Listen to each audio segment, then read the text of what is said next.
www.juanurdiales.com/academic. Hola chicos, bienvenidos. Hoy vamos a revisar Ley de Avogadro y Ley de la Conservación de la Materia en cuanto a química inorgánica. ¿Qué es el número de Avogadro? Se entiende el número de entidades elementales, es decir, de átomos, electrones, moléculas y iones que existen en un mol de cualquier sustancia, siempre analizada en estado gaseoso. La ecuación sería la siguiente. Un mol es igual a 6.023 por 10 a la 23 partículas, redondeando esta cifra. Conceptos básicos. Mol es la unidad utilizada para expresar la cantidad de una determinada sustancia en el sistema internacional. El resultado de expresar la masa atómica de un elemento o la masa molecular de un compuesto en gramos. Son dos conceptos muy relacionados entre sí. La masa molecular o peso molecular, en cambio, es la masa del compuesto en total. Se calcula sumando las masas atómicas relativas de cada uno de los átomos que conforman esta molécula. Se expresa siempre en gramos sobre mol. Vamos a ver un ejemplo relacionando estos tres conceptos. El peso molecular del ácido nítrico HN3 se calcula de la siguiente forma. HNO3. El peso atómico del hidrógeno es 1, del nitrógeno es 14 y del oxígeno es 16. Multiplicando por cada uno de los átomos presentes en esta molécula de ácido nítrico, obtenemos su peso molecular. En este caso sería 63 gramos sobre mol. Y ahora relaciono y digo, un mol de ácido nítrico pesa 63 gramos sobre mol y contiene 6.023 por 10 a la 23 partículas. ¿Sí? Esto es fundamental acordarse y sobre todo relacionar. En conclusión, yo puedo decir que un mol de cualquier sustancia es igual a su peso molecular expresado en gramos sobre mol y contiene 6.023 por 10 a la 23 partículas. Y estas partículas pueden ser átomos, moléculas, iones e inclusive electrones de esa sustancia en estado gaseoso. Otro concepto relacionado es el volumen molar. Se define como el volumen que ocupa un mol de cualquier sustancia, ya recordemos, entendimos a lo que es mol. De la ley de Avogadro se desprende que en condiciones normales, ¿qué es condiciones normales? Cuando la sustancia gaseosa se encuentra a una atmósfera de presión y a 0 grados centígrados. El volumen molar de un gas ideal, ¿qué es un gas ideal? Un conjunto de átomos o moléculas que se mueven libremente en el espacio sin haber interacciones entre ellas.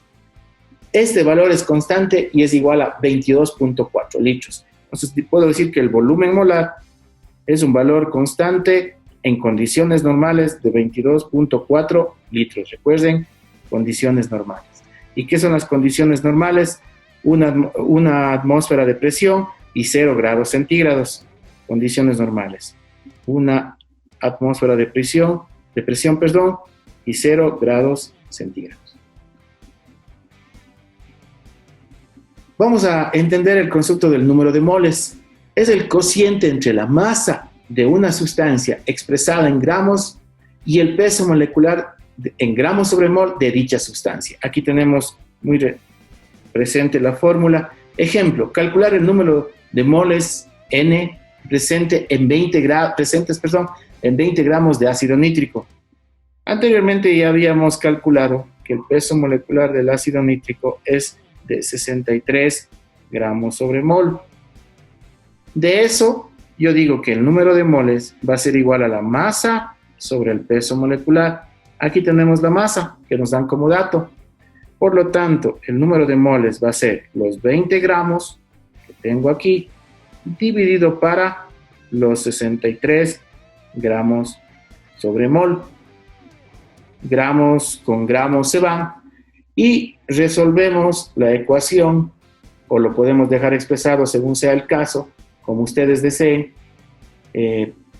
o lo pueden dejar en forma de fracción. calculando nos va a dar 0,31 moles. Así se calcula el número de moles de cualquier sustancia. Masa sobre peso molecular, recuerden.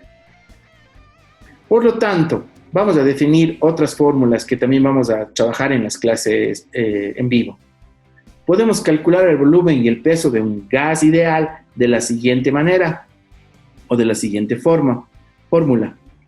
1. El volumen es igual a los 22.4 litros, recuerden esto en condiciones normales, por el número de moles, N, primera fórmula. Y la fórmula 2, para calcular el peso en gramos de cualquier sustancia, dividimos el volumen en litros para los 22.4 litros y multiplicamos ese valor por el peso molecular del gas, segunda fórmula. Importantísimo para los ejercicios que vamos a estar haciendo en las clases en vivo. Ahora vamos a revisar otro concepto fundamental que es la ley de la conservación de la materia. La ley de la conservación de la materia, la cual data del descubrimiento de Antonio Lavoisier en 1789, es aquella que establece que la materia no se crea ni se destruye, únicamente se transforma en una reacción química. En otras palabras, la masa de cualquier elemento al comienzo de una reacción será igual a la masa de ese mismo elemento al final de la reacción, ¿ya? Si tenemos en cuenta todos los reactivos y productos en una reacción química, la masa total será la misma en cualquier momento en un sistema cerrado. Este sencillo postulado revolucionó la ciencia y sentó las bases de la química moderna. Anteriormente, como dato, a la química se le conocía como alquimia, era una suerte de magia, de misticismo, de algunas otras ciencias, pero a partir de este enunciado de Lavoisier, nosotros tenemos ya las bases de la química moderna. Otro concepto fundamental que vamos a revisar en nuestras clases en vivo, la entalpía. ¿Qué es la entalpía? Lo iré desarrollando más a fondo en las próximas clases sobre cinética química.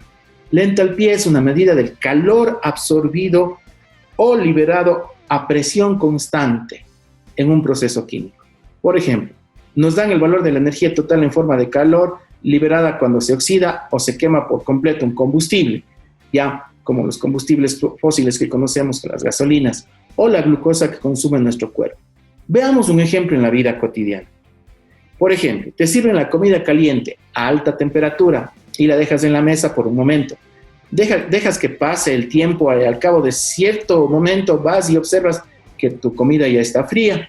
Es decir, hubo un cambio de energía entre la comida y el ambiente y fue a presión constante, pues estuvo en la atmósfera y estuvo sometido a la presión atmosférica.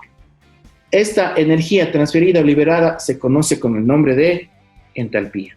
En conclusión, la entalpía es el calor ganado o el calor perdido, importantísimo, en una reacción siempre a presión constante.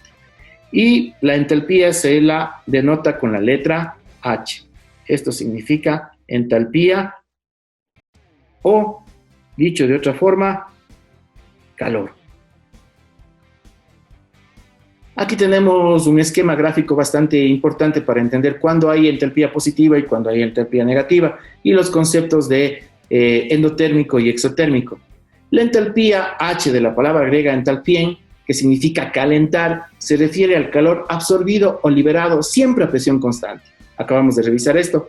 Y al igual que la energía interna es una función del estado de las sustancias. Por ende, delta H, que es la variación, delta H, que es la variación de la entalpía, es igual al calor final menos el calor inicial y, dicho de otra manera, es igual al calor producido por el sistema. Cuando un sistema absorbe calor hacia su interior, la entalpía es mayor a cero, es decir, la entalpía es positiva y se llama a este proceso un proceso endotérmico donde se gana calor. ¿Sí? En cambio, cuando el sistema libera calor hacia el exterior, hacia su entorno, esto es un proceso que se conoce como proceso exotérmico. La entalpía es menor a cero, es decir, es una entalpía negativa y el sistema pierde calor, libera calor hacia el exterior. Estos son conceptos fundamentales para nosotros revisar ejercicios en las próximas clases de cinética química. Muchas gracias, chicos, por su atención. Desarrollaremos siempre ejercicios en las clases en vivo. Un gusto y espero verles a todos y todas en nuestras clases. Los quiero mucho. Cuídense.